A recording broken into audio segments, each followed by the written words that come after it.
የላካችሁ ብዙ ነገሮችን እያስፈራራችሁኝ ብዙ ነገሮችን እየዛታችሁብኝ ያላችሁ ሰዎች አላችሁ እኔ ዛቻ ወይም ደግሞ ስላስፈራራችሁኝ እኔ ነገር ማድረግ ያላቆም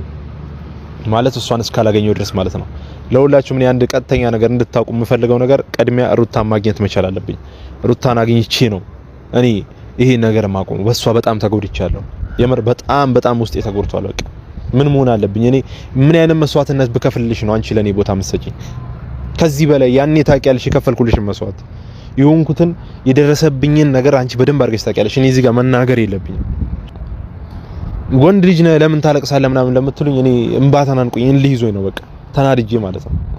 እሷ እንዲህ ስትሆን ማየት አልፈልግም ነበር በህይወቴ ያኔ ድሮ አፍቅሬሽ ሩታ ትልቅ መስዋዕት ከፍልልሽ ነበር እንዴት ረሳሽው አዲሱ አፍቃሪ ሰበር ዜና ሰላም ጤና ይስጥልኝ አድማጭ ተመልካቾቼ የሩታ አፍቃሪ ተብየው እንግዲህ ከማይክል ጃክሰን እበልጣለሁ ብሎ ትልቅ መስዋዕት ከፍያለሁ ሩታ ተረጅኝ ማለቱ ተሰማ ታዲያ ይሄንን የሩታ አፍቃሪ ተብዬ ያመጡት እነ ትክክል መሆናቸው ተሰማ ታዲያ እነ ትክክል እንዴት ይሄ ምን እኔ ለዳስ እንኳን ፈታ ብሎ የማያወራ ሰው እንዴት ለሩታ ባልታረጉት ቻላችሁ ስል የኔም ጥያቄ የሌላም ሰው ጥያቄ ነው ማይክል ጃክሰን እኮ ገና ፈገግታው እንኳን ልብ ውስጥ ገብቶ ጉዝጉዝ የሚል ነው ታዲያ ከማይክል ጃክሰን አፋታችሁ ለዚህ ለልጅ አሳልፋችሁ ሩታን መስጠታችሁ ግን በጣም ነው ያዘንኩት እኔው እህታችሁ እንዴ በጣም አነጋገሩ ራሱ ለዘብዘብ ያለ ነው ምክንያቱም አብርሃም ማይክል ጃክሰን የሚዲያው መሪ አነጋገሩ እንኳን አቋቋሙ እንኳን ሲናገር ልብ ነው የሚሰርቀው ይሄ ግን ምንም ያልሆነ ነገር እኔ እንዴት አርጌ ልንገራችሁ ምንም የማይናገር ሰው እንዴት ወደ ሶሻል ሚዲያ ሊመጣ ቻለ ነው የምላችሁ ሩታ ሀብቴ ግን ታዳ ይሄን ልጅ አድርሱልኝ ስሙልኝ እያለ ነው ሩታ ሀብቴ ግን ለዚህ ለልጅ መልስሽ ምን ይሆን ታዳ የኔ ወንድም ማን ነው የሚሰርብህ እኔ ያወኩህ ገና ዛሬ ነው ማለት ነው የሚሰርቡህ መቼም ያው ካልተቀበልክ ብለው እንደሆን እንጂ መቼም የአብርሃም አድናቂዎች አናብስቶቹ አንተን እንደማይናገሩ ባለሙሉ ተስፋ ነኝ ምክንያቱም ሩታ ሀብቴ ለዚህ ለልጅ መልስ ስጪው የመቼ ጊዜ ነው ደግሞ ላይፍና አሳልፈናል ብዙ ነገር አድርገናል እያለ ነው መጣ ያለው ማለት ነው ሩታ ለዚህ ለሰውዬ አንድ በይልን ስምህ ግን ማን ነው ስምህን በመጀመሪያ ማስተዋወቅ ነበረብህ ወደ ሶሻል ሚዲያ ስትመጣ ስም አልባ ሆነ ግን በቲክቶክ መንደር ነው እኔ ያገኘው ካረማታ ዜዶዬ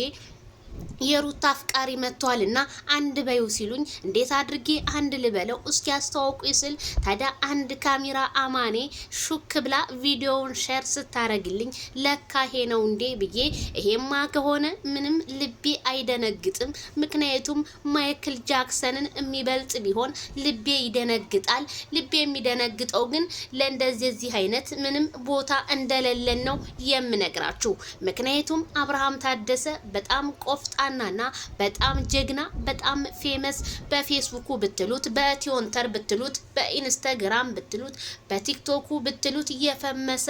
ጀግና በ3 አመት ውስጥ ታሪክን የሰራና ያገሩን ልጆች እንዳርጉ የለወጠ እሱ ዝቅ ብሎ ያገሩን ልጆች ግን ከፍ ያረገ ጀግናን ግን ምን ለማለት እኔ እንጃ እንደተፈለገ አላቅም ይሄ እንኳን ያገሩን ልጆች ሊያሳድግ አይደለም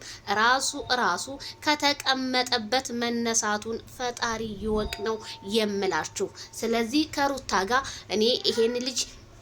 ይጋባ ምን ይበል የምትሉ ሰዎች እኔ ግን ምንም ደስ አላለኝም እነ ትክክል ምንም ቦታ አልመረጣችሁላትም አብርሃምና ሩታ እንዲታረቁ ብታረጉ ቢሆን እንጂ እንዲጣሉ አድርጋችሁ ግን ከዚህ ጋር ተጋቢ ማለታችሁ እንደ ዝሙት ነው የሚቆጠረው ስላችሁ ከዚሁ አሳስባችኋለሁ ሲጀመር ወንድሜ ራቅ በል ጥግህን ያዝ ምክንያቱም ሩታ የ80 ባል አላት ጊዜ ቢያጣላቸው ጊዜ ያስታረቃቸዋል እንጂ ገናንተ ክፍተትን አገኘው ብለ የድሮ ፍቅረኛ ናት የድሮ የምኔ ናት ምናምን ይያል አትንዘላዘልብን ሩታ የመጀመሪያዋም የመጨረሻዋም አብርሃም ታደሰ እንደሆነ ያቺ ፍራሽ እኛ መረጃ አለችን መነሳት እስከሚያቀታቸው ድረስ ማለት ነው ስለዚህ ምን ለማለት የድሮ ፍቅረኛ ሩታ ወንድም ሴትም ጓደኛ እንደሌላት ተናግራለች አስረግጬ ነው የምነግራችሁ።